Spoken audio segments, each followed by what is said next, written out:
ሰላም ጤና ይስጥልን የተወደዳችሁ የገበያ ግሎባል ተከታዮቻችን የለተሰኘው ሐምሌ 28 ቀን 2018 ዓ.ም ለዕለቱ የተመረጡ ዓለም አቀፍ ዘገባዎቻችንን ይዘንላችሁ ቀርበናል። በቅድሚያም አርዕስተ ዜናዎች።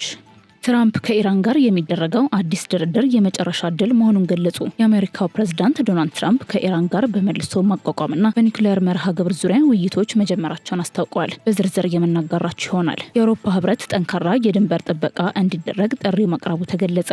ህብረቱ በጉዳዩ ላይ ለመወያየት በዛሬው ዕለት አስቸኳይ ስብሰባ ያደርጋል ተብሏል። ይህንንም እናስደምጣችኋለን። ኢራን ዩክሬን ላይ ለመፈጸም አቀዳቸው የነበሩ ጥቃቶችን ሰረዘች። የዩክሬን መንግስት በካስፒያ ባህር ለተፈጸመ ጥቃት ይቅርታ መጠየቁን ተከትሎ ኢራን ያቀደቻቸውን የሚሳኤል ጥቃቶችን ሰርዛለች ተብሏል። በስፋት እንመለከተዋለን። ጠቅላይ ሚኒስትር ቤንያሚን ኔታንያሁ እስራኤል የተኩስ አቁም ስምምነትና ከጋዛ ለቆ መውጣትን እንደማትቀበል አስታወቁ። እስራኤል በጋዛ ያላት ወታደራዊ መዋቅርና ቁጥጥር እንደሚቀጥል ጠቅላይ ሚኒስትር ቤንያሚን ኔታንያሁ ትራምፕ ላቋቋሙት ለሰላም ቦርድ ልዩ መልእክተኛ መግለጻቸው ተሰምቷል። በዝርዝር መለከተው ጉዳይ ነው። ቱርክ፣ ግብጽና ኳታር በእስራኤል የጋዛ የተኩስ አቁም ጥሰት ላይ ጠንካራ ውግዘት ማሰማታቸው ተገለጸ። ቱርክ፣ ግብጽና ኳታር ትናንት ሰኞ በወጡት የጋራ መግለጫ በእስራኤል ወታደሮች በጋዛ ሰርጥ እየተፈጸሙ ያሉትን የተኩስ አቁም ጥሰቶችና የጤና ተቋማት ላይ ያነጣጠሩ ጥቃቶችን አውግዘዋል፣ ተመልክተነዋል። የዶናልድ ትራምፕ አስተዳደር በ60 ሀገራት ላይ የጣለውን አዲስ የታሪፍ ውሳኔ በመቃወም 25 የዴሞክራት ፓርቲ አባላት የሚያስተዳድሯቸው የአሜሪካ ግዛቶች ክስ ቀረበ። የኒውዮርክ ግዛትን ጨምሮ 25 የዴሞክራት ፓርቲ አስተዳደር ያላቸው የአሜሪካ ግዛቶች የዶናልድ ትራምፕ አስተዳደር በ60 የውጭ ሀገራት ላይ የጣለውን አዲስ ታሪፍ በመቃወም በትናንትናው ዕለት ለፍርድ ቤት ክስ ማቅረባቸው ተሰምተዋል። በዝርዝር እናስደምጣችኋለን። ወደ ዋና ዋና ዜናዎቹ አለፍን።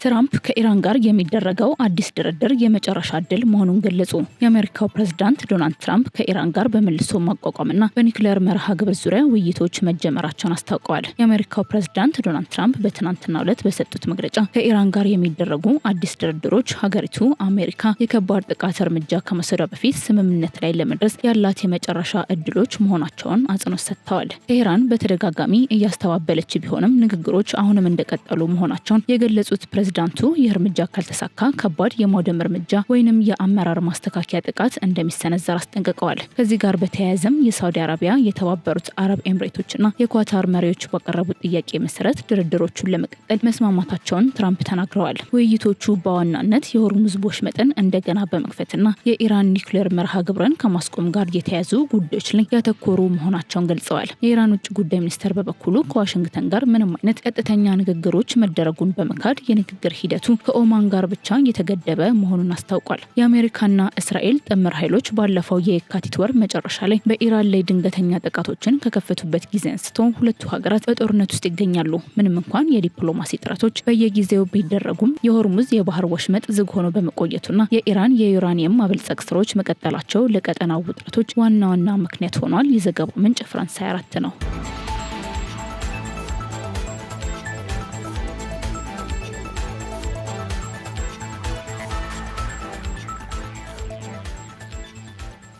የአውሮፓ ህብረት ጠንካራ የድንበር ጥበቃ እንዲደረግ ጥሪ ማቅረቡ ተገለጸ። ህብረቱ በጉዳዩ ላይ ለመወያየት በዛሬው ዕለት አስቸኳይ ስብሰባ ያደርጋል ተብሏል። በስፔን ይዞታ ስር በምትገኘው ሴዩታ ከተማ የከፋ የስደት ቀውስ ማጋጠሙን ተከትሎ የአውሮፓ ህብረት የተባበረ እርምጃ እንዲወሰድ አሳስቧል። ቀውሱ የአውሮፓ ሀገራትን ግንኙነት የፈተነ ሲሆን በዛሬው ዕለትም አስቸኳይ የቪዲዮ ኮንፈረንስ ውይይት ይደረጋል ሲል ህብረቱ አስታውቋል። የአውሮፓ ኮሚሽን ፕሬዝዳንት ኡርሱላ ፎንደር ላይን ለስፔኑ ጠቅላይ ሚኒስትር ፔድሮ ሳንቼዝ በጻፉት ደብዳቤ የድንበር ጥበቃ በማጠናከር በጋራ መቆም እንደሚገባ አሳስበዋል። በቅርቡ ከሞሮኮ ወደ ስፔኗ ሴዩታ ከተማ በሺዎች የሚቆጠሩ ስደተኞች ከቁጥጥር ውጪ በሆነ መልኩ መግባታቸው ከፍተኛ ውጥረት ፈጥሯል። ስፔን እስካሁን ወደ 69,000 የሚጠጉ ስደተኞች ወደ ሞሮኮ መመለሳቸውን ያስታወቀች ሲሆን በስፔን በኩል 72 ሰዎች ህይወታቸው ሲያልፍ በሞሮኮ በኩል ደግሞ 11 ሰዎች መሞታቸው ተረጋግጧል። ይህንን ተከትሎ ጣሊያን ከስፔን ጋር ያላትን የድንበር ላይ ፍተሻን የሚያስቀረውን የሼንገን ስምምነት በጊዜያዊነት ማቋረጧን ይፋ አድርጋለች። ፊንላንድ ፊንላንድና ዴንማርክ የጣሊያንን ውሳኔ ሲደግፉ የቼኩ ጠቅላይ ሚኒስትር አንድሬ ባቢሽ የስፔንን የሼንገን አባልነት ጊዜያዊ እገዳ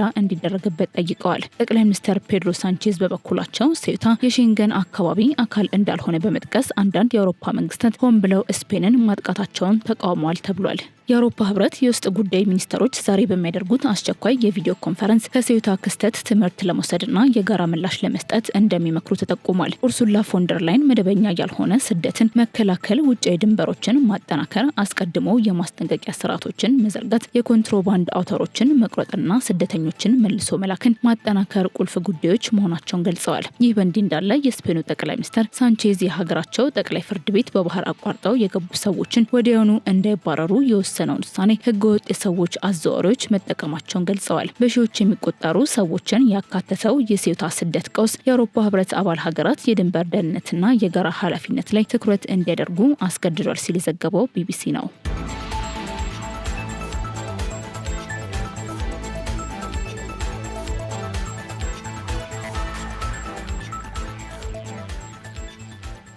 ኢራን ዩክሬን ላይ ለመፈጸም አቀዳቸው የነበሩ ጥቃቶችን ሰረዘች። የዩክሬን መንግስት በካስፒያን ባህር ለተፈጸመው ጥቃት ይቅርታ መጠየቁን ተከትሎ ኢራን ያቀደቻቸውን የሚሳኤል ጥቃቶችን ሰርዛለች ተብሏል። የቀድሞ የኢራን ጠቅላይ መሪ አያቶላህ አሊ ካሜኒ ወታደራዊ አማካሪ የሆኑት ሞሰን ሬዛኢ ለሀገሪቱ የቴሌቪዥን ጣቢያ እንደተናገሩት የኢራን መከላከያ ኃይል በዩክሬን ውስጥ በ3 ስፍራዎች ላይ ልታደርጋቸው የነበሩትን ወታደራዊ ጥቃቶች ሙሉ ዝግጅት አጠናቀው ከቆዩ በኋላ መሰረዛቸውን አረጋግጠዋል።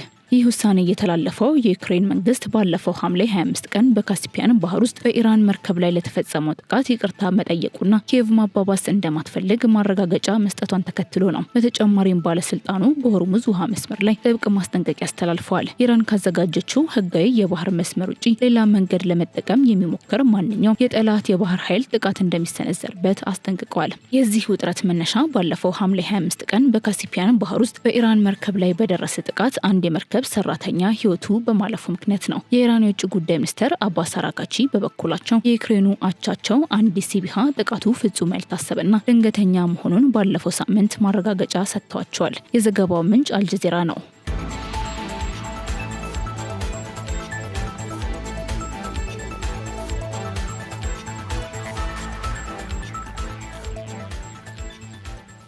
ጠቅላይ ሚኒስትር ቤንያሚን ኔታንያሁ እስራኤል የተኩስ አቁም ስምምነትን ከጋዛ ለቆ መውጣትን እንደማትቀበል አስታወቁ። እስራኤል በጋዛ ያላት ወታደራዊ መዋቅርና ቁጥጥር እንደሚቀጥል ጠቅላይ ሚኒስትር ቤንያሚን ኔታንያሁ ትራምፕ ላቋቋሙት ለሰላም ቦርድ ልዩ መልእክተኛ መግለጻቸው ተሰምቷል። የእስራኤል ጠቅላይ ሚኒስትር ቤንያሚን ኔታንያሁ በአሜሪካው ፕሬዝዳንት ዶናልድ ትራምፕ እቅድ ማዕቀፍ ውስጥ በጋዛ ሰርጥ የሚደረግን የተኩስ ማቆም ስምምነት ሆነ ከግዛቲቱ ሙሉ በሙሉ መውጣትን አበክረው እንደሚቃወሙ ተጠቁሟል። ኔታንያሁ ይህንን አቋማቸውን የገለጹት ከሰላም ቦርድ የጋዛ ጉዳዮች ዋና ልዩ መልእክተኛ ከኒኮላይ ምላደኖቭ ጋር በትናንትናው ዕለት ባደረጉት ውይይት ሲሆን እስራኤል በቁጥጥሯ ስር ባሉ አካባቢዎች ወታደራዊ ይዞታዋና የተኩስ ማቆም ጥያቄውን እንደማትቀበለው በግልጽ ተናግረዋል። ጠቅላይ ሚኒስትሩ በንግግራቸው ሐማስ ወታደራዊ አቅሙን እንደገና ለመገንባት መንቀሳቀሱን በመጥቀስ ይህ ሁኔታ ለእስራኤል ወታደሮችና በጋዛ ዙሪያ ለሚገኙ ማህበረሰቦች ቀጥተኛ ስጋት መሆኑን አጽንኦት ሰጥተዋል። የእስራኤል ብሔራዊ ደህንነት ምክር ቤትም የሀገሪቱን ስጋቶችና የተቃውሞ ነጥቦች አስቀድመው ለሰላም ቦርድና ለአሜሪካው ፕሬዝዳንት ዶናልድ ትራምፕ ቡድን በይፋ ማሳወቁ ተዘግቧል። ይህ በእንዲህ እንዳለ ጋዛን መልሶ ለማቋቋም የተዋቀረው የሰላም ቦርድና ፕሬዝዳንት ዶናልድ ትራምፕ የጋዛ እቅድ ቀጣይ ምዕራፍ ተግባራዊ ለማድረግ የሚያስችል ረቂቅ ስምምነትና ዝርዝር ፍኖተ ካርታ ባለፈው አርብ ይፋ ማድረጋቸው የሚታወስ ነው። የሰላም ቦርዱ ሐማስ ዝርዝር ፍኖተ ካርታውን መቀበሉና የሁለተኛውን ምዕራፍ ስምምነት ተግባራዊ ለማድረግ ቁርጠኛ መሆኑን አስታውቆ ነበር። የሐማስ ከፍተኛ ባለስልጣን በበኩሉ ቡድኑ ከሰላም ቦርዱ ልዩ መልእክተኛና ከአደራዳሪዎች የሚሰጠውን ግልጽና ይፋዊ ምላሽ በጉጉት እንደሚጠብቅ በቴሌግራም ገጹ ባወጣው መግለጫ አረጋግጧል። ዘገባው የቲአርቲ ነው።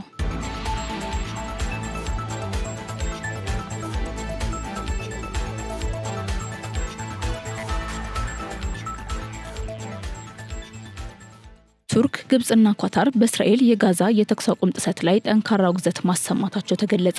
ቱርክ፣ ግብጽና ኳታር ትናንት ሰኞ ባወጡት የጋራ መግለጫ በእስራኤል ወታደሮች በጋዛ ሰርጥ እየተፈጸሙ ያሉትን የተኩስ አቁም ጥሰቶችና የጤና ተቋማት ላይ ያነጣጠሩ ጥቃቶችን አውግዘዋል። የእነዚህ ሀገራት የውጭ ጉዳይ ሚኒስቴር ጽሕፈት ቤቶች እንዳስታወቁት እነዚህ ድርጊቶች ዓለም አቀፍ የጦርነት ሕግንና ዓለም አቀፍ የሰብአዊ ሕግን በግልጽ የጣሱ እንዲሁም በሰላም ስምምነቱ ሁለተኛ ምዕራፍ ትግበራ ላይ ከፍተኛ እንቅፋትን የሚፈጥሩ ናቸው። ሀገራቱ አክለውም እስራኤል ዓለም አቀፍ ግዴታዎቿን እንድታከብርና የተኩስ አቁም ስምምነቱን ሙሉ በሙሉ ተግባራዊ እንድታደርግ አሳስበዋል። ይህ የማሳሰቢያ መልእክት የተላለፈው ሐማስና ሌሎች የፍልስጤም ታጣቂ ቡድኖች የጦር መሳሪያዎችን የመገደብ አንቀጽን ጨምሮ አጠቃላይ ትራምፕ ባቋቋሙት የሰላም ቦርድ የቀረበውን ፍኖተ ካርታ መቀበላቸውን ከገለጹ በኋላ መሆኑ ተነግሯል። በሌላ በኩል የእስራኤል እርምጃዎች በመካከለኛው ምስራቅ ያለውን ውጥረት ለማብረድ የሚደረጉ ጥረቶችን አደጋ ላይ የሚጥሉ ናቸው ያሉት ሀገራቱ በጋዛ የሚገኙ ራሳቸውን መከላከል የማይችሉ ሰላማዊ ዜጎችን፣ የሕክምና ተቋማትና የሰብአዊ እርዳታ ሰራተኞችን ሙሉ በሙሉ መጠበቅ እንደሚያስፈልግ አጽንኦት ሰጥቷል። ሀገራቱ ዓለም አቀፍ ማህበረሰቡ እስራኤል ግዴታዎቿን እንድትወጣ ተጽዕኖ እንዲያደርግ የጠየቁ ሲሆን ይህም የአሜሪካው ፕሬዝዳንት ዶናልድ ትራምፕ የሰላም እቅድና ታሪካዊ ስምምነቱ በተሳካ ሁኔታ እንዲጠናቀቅ አቅጣጫ የሚያሳይ መሆኑን ገልጸዋል። ቱርክ፣ ግብጽና ኳታር ከዚህ ቀደምም በተደጋጋሚ ጊዜያት በጋዛ የተኩስ አቁም ስምምነቱ ጸንቶ እንዲቆይና የሰብአዊ እርዳታዎች ያለገደብ እንዲገቡ ሲወተውቱ የቆዩ ሲሆን አሁን የተከሰተው አዲስ አለመግባባት በቀጠናው ባለው የሰላም ሂደትና የሁለተኛ ምዕራፍ ስምምነት እውን የመሆን ሂደት ላይ ከፍተኛ ስጋት አንዣቧል ሲል የዘገበው አናዶሉ ነው።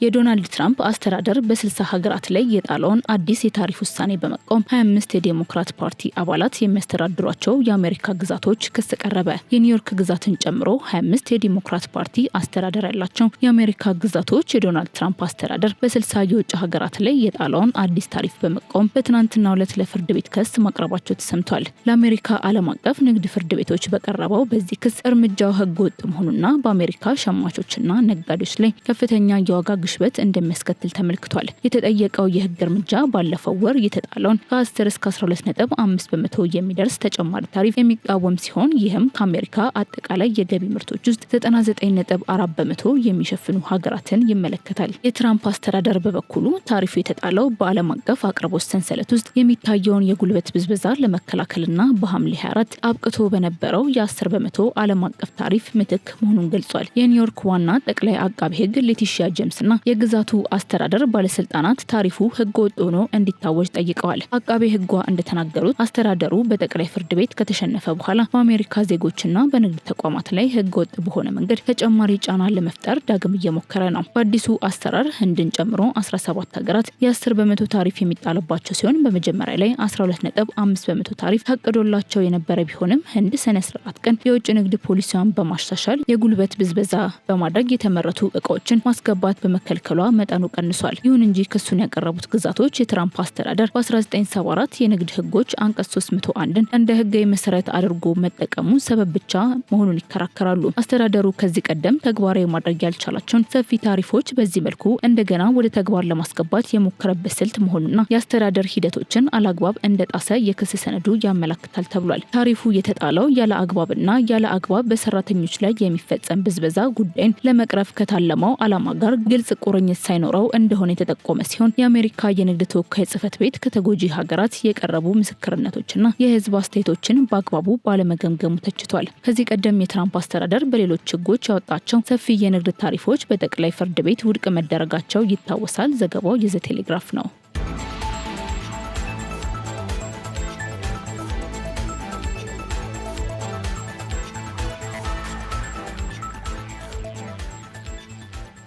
ለዕለቱ የመረጥናቸው የዓለም አቀፍ ዘገባዎቻችንን ይመስላሉ። መልካም ቀን ይሁንላችሁ።